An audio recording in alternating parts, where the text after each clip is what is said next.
My reflection vanished from the family portraits long before I walked out the door. It started subtly, a slow fade at the edges, my smile cropped just out of frame, my presence an afterthought. By the end, I was a ghost haunting the hallways of my own home.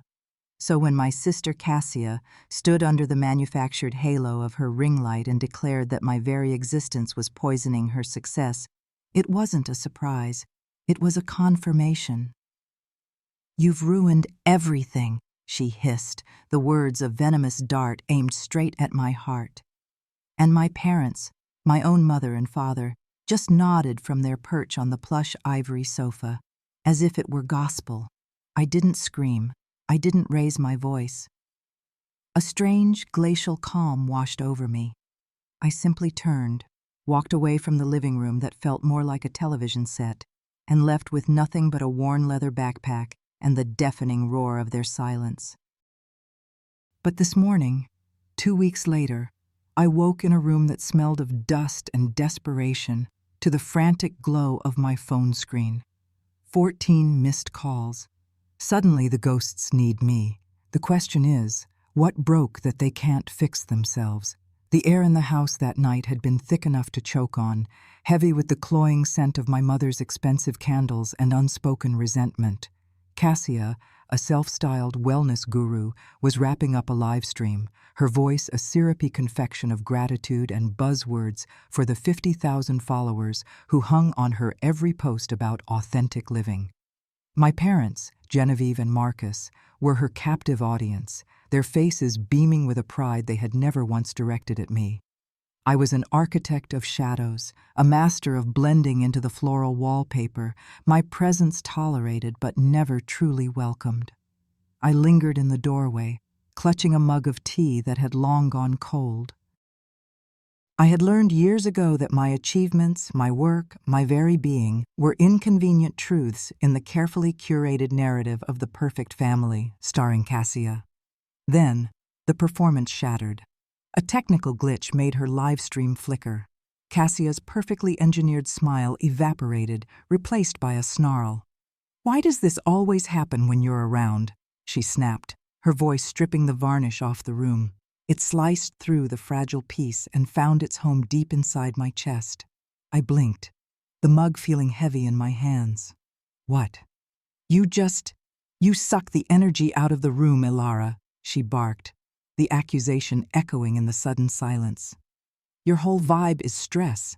It's toxic." My gaze darted to my mother, then my father, a silent plea for someone, anyone, to call out the sheer absurdity of the statement. Instead, Genevieve rose with a sigh, smoothing down her cashmere sweater.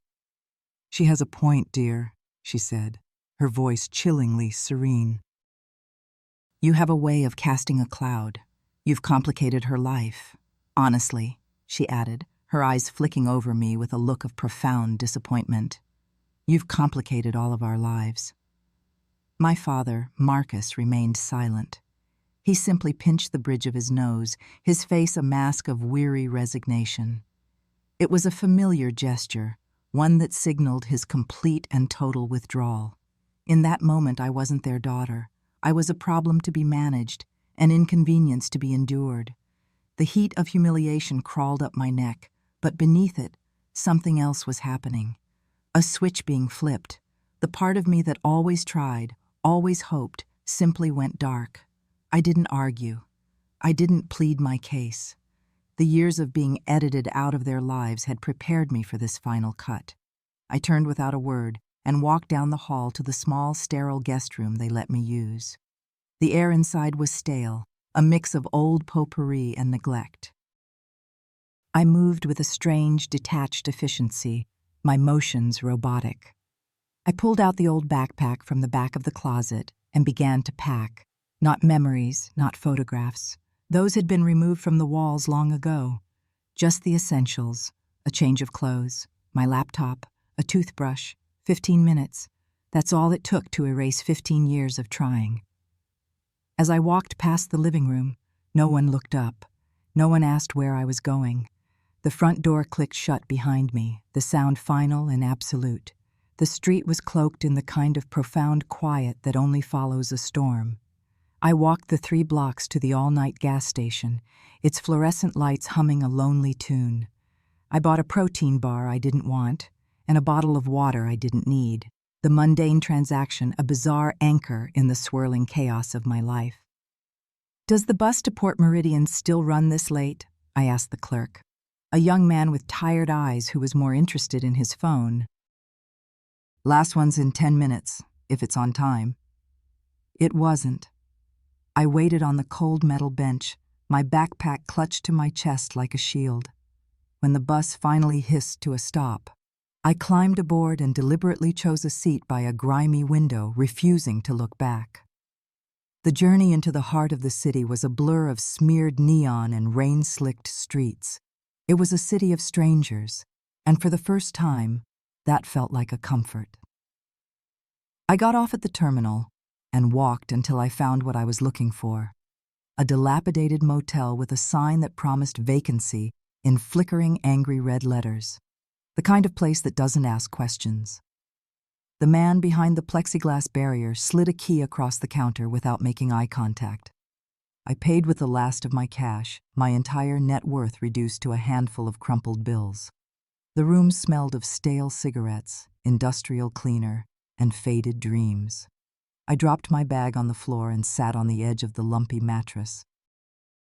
It groaned in protest, the sound unnervingly loud in the stillness. I didn't bother to undress. I just lay back and stared at the ceiling, at a sprawling water stain that looked like a map of a forgotten country. My phone, which had been silent for hours, buzzed once, a single jarring vibration against the cheap nightstand. My heart gave a pathetic little leap of hope. A text? A call? I reached for it, my fingers numb. But it wasn't a message from them. It was a memory notification from a photo app. On this day, 3 years ago. The image that appeared was of a box I had mailed my mother for her birthday, meticulously wrapped. Inside were a set of antique botanical prints I knew she'd love. I remember calling her a week later. When I asked if she'd received it, she'd paused.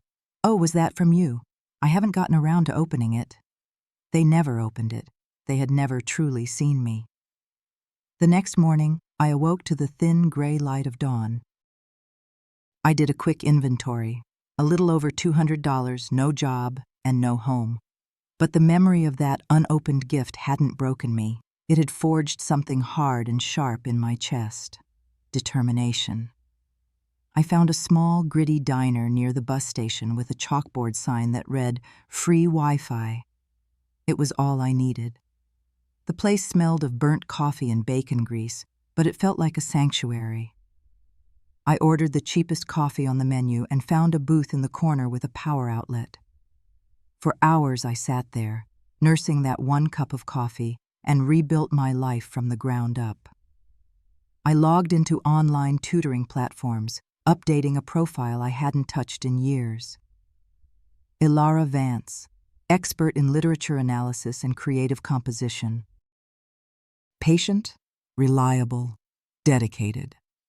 Under the About Me section, I hesitated, then typed a sentence that felt truer than anything I'd said in years. I believe in the power of stories that deserve to be heard. By midday, I had sent out nearly 20 applications. Parents looking for a guide through the labyrinth of college essays, students drowning under academic pressure, people searching for the kind of help I was uniquely qualified to give. As I wrote, a memory surfaced, unbidden. My nonna, my grandmother, squeezing my hand at one of our chaotic family dinners. "You're the listener, Ilara," she'd whispered, her voice a warm beacon in the noise. "You hear what's not being said. Don't ever let them shout that out of you." I swallowed hard, another memory chasing the first. After her funeral, a family friend had approached me. "That second letter your nonna wrote you was so beautiful," she'd said kindly. "I hope it gave you some peace." I had stared at her, confused. "Second letter? I only ever received one." The woman's face clouded. "Oh, I must be mistaken. She told me she sent you another one. right before, well, I'm sure it's just misplaced. It was never misplaced. When I'd asked my mother about it, Genevieve had waved a dismissive hand. Oh, that. It was just rambling, sweetie. Old lady things. Nothing important. Nothing important. Another piece of me, another story, tucked away and erased because it didn't fit their narrative. A pattern so insidious you don't see it until it's nearly erased you completely. I shook it off, focusing on the screen in front of me. Then, a small chime. A response. A parent was interested. Then another. By the end of the week, I had 3 clients. The public library, a magnificent old building downtown, became my office. I used their free computer terminals for my sessions, my voice a low, steady murmur in the quiet halls of the reference section. The work was demanding, but the validation was intoxicating. You're the first person who's ever made Shakespeare make sense. One of my students, a bright-eyed teenager named Maya, told me being seen by strangers was a strange and powerful feeling. That night, back in the motel room, I tracked my meager earnings on the back of a receipt. Every dollar was a brick in the foundation of a new life. I looked around the shabby room, at the peeling paint and threadbare curtains. It was temporary, but it was mine. A flicker of pride, something I hadn't felt in years, ignited in my chest. They never saw what I was building, I whispered to the empty room, because they never believed I could build anything at all. My phone buzzed. It was a notification from a social media app. Cassia had posted a new photo. Family is everything. So grateful for my tribe. There she was, beaming, glass of champagne in hand, beside our mother. But it wasn't their fake smiles that made my breath catch. It was the wall behind them. The old family portrait, the one with me in it, was gone. In its place was a new glossy photograph. Cassia, Genevieve, and Marcus, a perfect trio. Even their new dog was there, but I was not. I had been completely, officially, deleted. The heat that rose in my chest wasn't sadness. It was a cold, clarifying rage. This wasn't an oversight. It was a statement. I scrolled through her feed, a digital archaeologist digging through the ruins of my own history. There I was in older photos, always on the edge, easily cropped. Now, I was simply gone. I remembered being 9, standing on a stool for a family picture, and Cassia joking, "Alara always looks like she photobombed us." My mother had offered a weak defense. "She's just shy," before moving me to the end of the row, where I was eventually cut from the final print. My fingers, acting of their own accord, navigated to my email, to the spam folder I rarely checked. An email sent by Cassia to a potential collaborator for a podcast had CC'd an old defunct address of mine by mistake. The subject, Modern Family Pitch. My stomach clenched. I opened it. At the bottom of a professional pitch, she had written a personal note to the producer. "Regarding my sister, Elara, she's emotionally unstable and we're estranged for a reason. I need to protect the family's image, which has taken years to rebuild after her issues. Best to keep her out of it." Unstable, rebuild, erased. The words pulsed on the screen. I didn't cry. I didn't scream. I took a screenshot. The next morning, I printed the email at the library. I went back to my motel room and taped it to the wall. Evidence. A week later, I had enough money for a deposit on a small room in a shared apartment. It wasn't much, but the door locked, and there was no blinking neon sign outside my window. As I was packing my few belongings, there was a hesitant knock on the motel room door. It was Chloe, my former best friend. We'd drifted apart after she'd sided with my family during the last big misunderstanding. She looked tired, her face etched with a worry that seemed genuine. In her hands, she clutched a small, familiar envelope wrapped in a dish towel as if it were a fragile artifact. "Elara," she said softly, "they told everyone you were having some kind of breakdown. I didn't know what to believe." But then I found this. She held out the envelope. My name was written on it, in my own handwriting. My chest constricted. "It was in your mom's desk," Chloe whispered, stepping inside. "I was dropping something off for Cassia, and your mom left me in the study. It was just sitting there, under a pile of old bills. It's still sealed." I took the envelope. It was the card I had sent my mother for her birthday last year.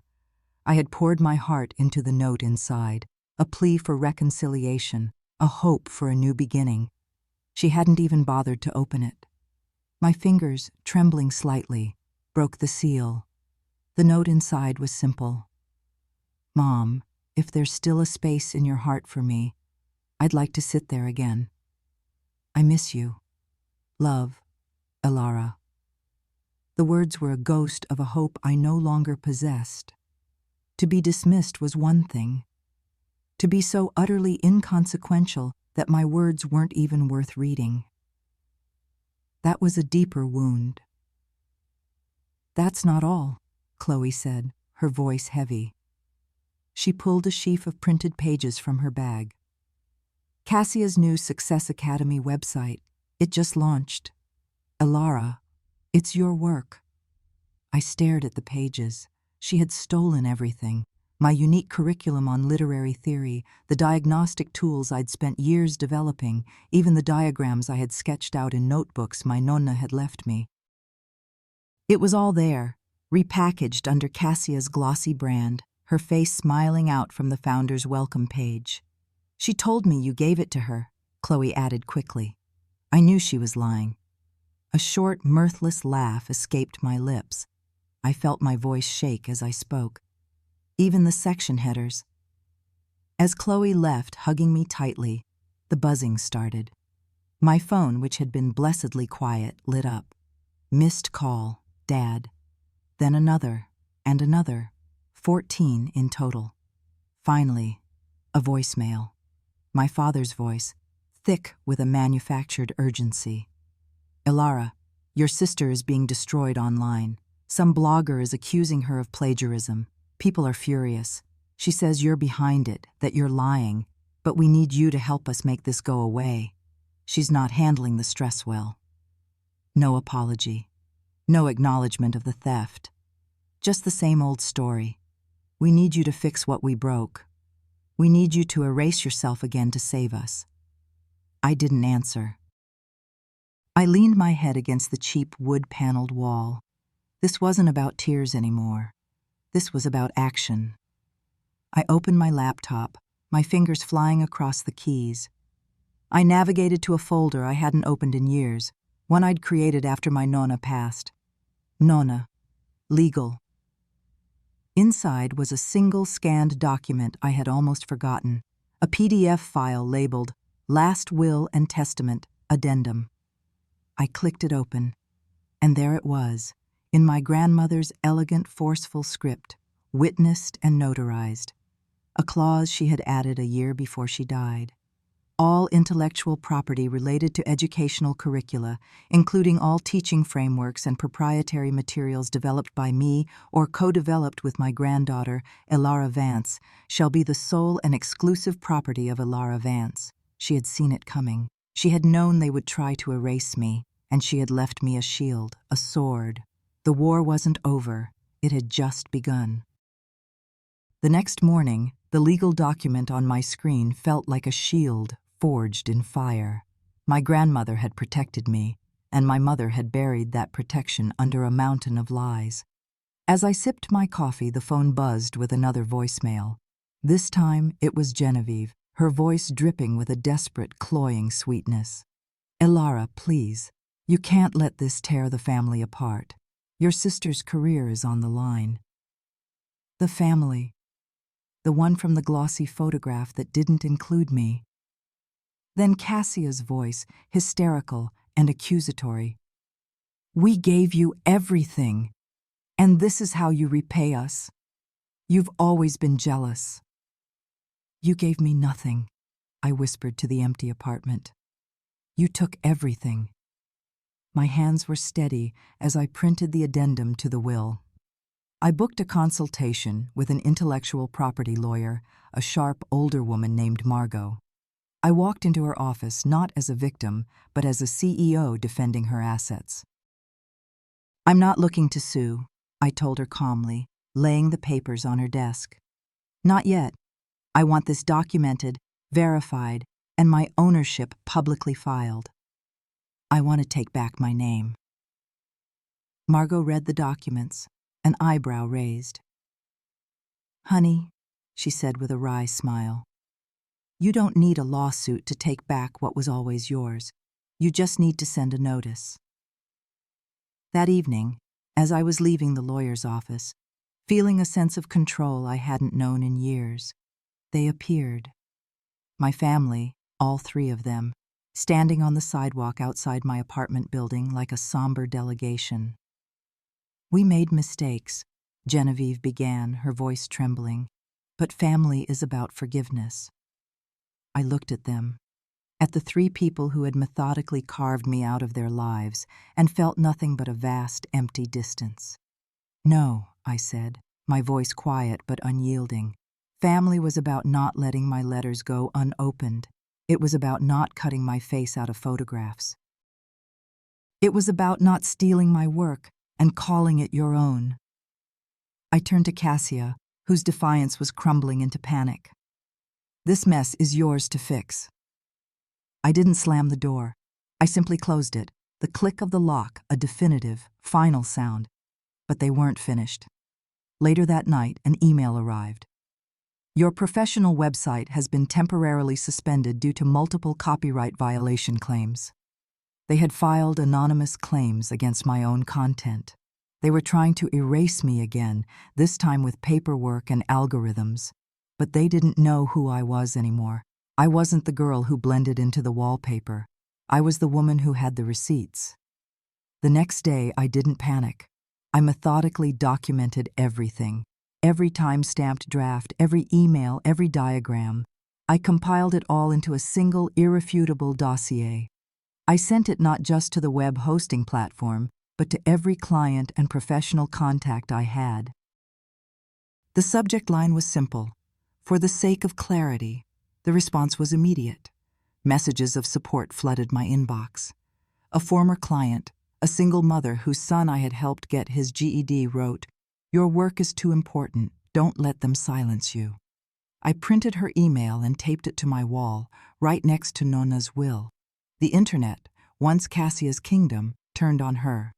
An anonymous source, likely a disgruntled former employee, leaked screenshots of internal conversations, proving she knew the work was mine. The comments under her posts about authenticity became a firestorm of accusations. Then came their final, desperate move. Margot called me late at night. "They've filed an emergency injunction to have your site permanently blocked," she said, her voice grim. "And they've started a smear campaign on a Reddit thread, painting you as a vindictive, jealous sister." This was it. The final ambush. I sat in my small apartment, the glow of the screen illuminating the papers on my wall. This was no longer personal. It was public. I didn't fight back with anger. I fought back with truth. I turned on my webcam, no makeup, no flattering angles, just me in my quiet apartment. I held up my Nona's will and read the clause aloud. I screen-shared the files, the drafts, the timestamps. I showed the side-by-side comparison of my original work and Cassia's stolen version. I showed their emails, their lies, their erasure. "They say silence is strength," I said, my voice clear and steady. "But sometimes the truth needs a voice. This is mine. I didn't ask for sympathy. I didn't ask for followers. I just clicked upload." The video exploded. It wasn't just a story about a family dispute. It was a story about being silenced, about being erased, and about the quiet power of reclaiming your own narrative. Teachers, students, other writers, people I had never met shared it, not because it was dramatic, but because it was true. Late that night, a voicemail from my mother came through. Her voice was stripped of all its performance. It was just small and tired. "We're sorry, Alara." You didn't deserve that. It wasn't everything, but it was something. A crack in the wall they had built. I didn't call back. The part of me that had craved those words for decades simply listened and then let them go. The next day, a package arrived by courier, a settlement offer from Cassia's lawyers, a 6-figure check, and a non-disclosure agreement. Hush money, an offer to buy my silence, the very thing they had tried to force on me for years. I looked at the check, at the dense legal language of the NDA. I thought about the girl in the motel room, the girl who had been cut from every photograph, and I walked over to the small paper shredder I had bought last week. I fed the papers into the machine and listened to the satisfying whir as it turned their offer, their control, their silence into confetti. My final public statement was just a simple image with text. You don't owe people your silence just because they share your blood. My truth is not for sale. I never heard from them directly again. Word travels in whispers. The house was sold. Cassia's brand collapsed. My parents moved to a different state, but their story is no longer my story. I used the momentum from my video to launch a small foundation in my nonna's name, offering scholarships to young writers from marginalized backgrounds, the listeners, the observers, the ones who are told their voices are too quiet. The thank you notes I receive are not from family, but they feel more like home than my childhood ever did. Peace, I've learned, isn't about getting the apology you were owed. It's about realizing you no longer need it. It's the quiet hum of a life you built yourself, from the ground up, in the very silence that was meant to bury you. It's knowing that your story is finally, irrevocably, your own,